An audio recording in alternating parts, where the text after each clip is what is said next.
Hi everyone, welcome back to Families in an Electronic World. This week we're going to be having a discussion on parenting. We're going to shift from couples into parenting relationships, and hopefully by now you've read the Northwestern survey and viewed the video on Password Battle. A lot of the discussion this coming week will really revolve around how do parents use technology in their parenting. It really has changed things in a lot of ways. And maybe how hasn't it changed things? Because I think some of the message from the Northwestern survey was that while some things have changed, others have not. And then the video around Password Battle really highlights a privacy issue between parents and children, and how much do parents have a right to their children's passwords as a way of keeping them safe versus how much should children hang on to them as a way of maintaining a sense of privacy. So I think it should be a good discussion this coming week. The following week, and so the resources for this week, we will be moving into another area of parenting. And in fact, actually, as I was getting ready for this class and doing some research, I ran across a new term that will be the focus of next week's discussion. And you have a reading and a video on it this week. And the term that I ran across is sharenting, which has really to do with parents sharing information and images about their children online without the permission of their children.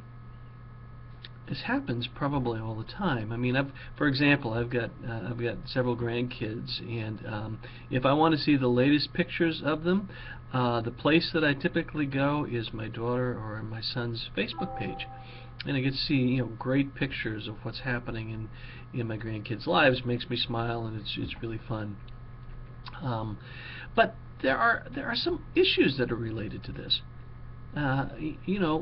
First of all, there are some concerns about safety, and if children's pictures are posted online, does that present any sort of threat for them, particularly younger and older children, for that matter, in terms of somebody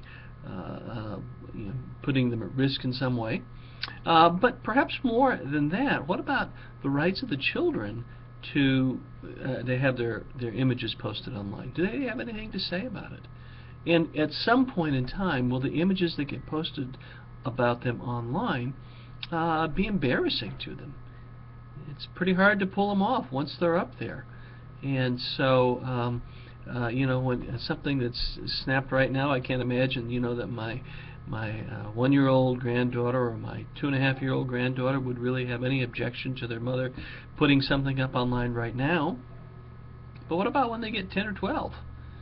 And what about the pictures that resurface, as they inevitably do, it seems like, of us when we were young children, and that got posted online and that are all over the net? It's one thing to have a photo album at home that you can share with people when they come to your house about your children. It's another thing to post it online, because at that point it's everybody's photo album. So one of the questions here is, well, how much is too much? And is there a place where parents are quote unquote over sharenting? And the resources that I have for you this week really ask that question. And there are two of them. They're both related. They're both from the same study that was done, I believe it was the University of Michigan Medical School. One is and they're both pretty brief this week, actually, so there's not a lot of reading for this week. One is a news report, a written news report that kind of share the results of this study and introduce the idea of sharenting. And the other is a report that was a news report that was done on a local station in Detroit area that really kind of recaps it. And so you kind of get the same survey, but coming at it from two different perspectives.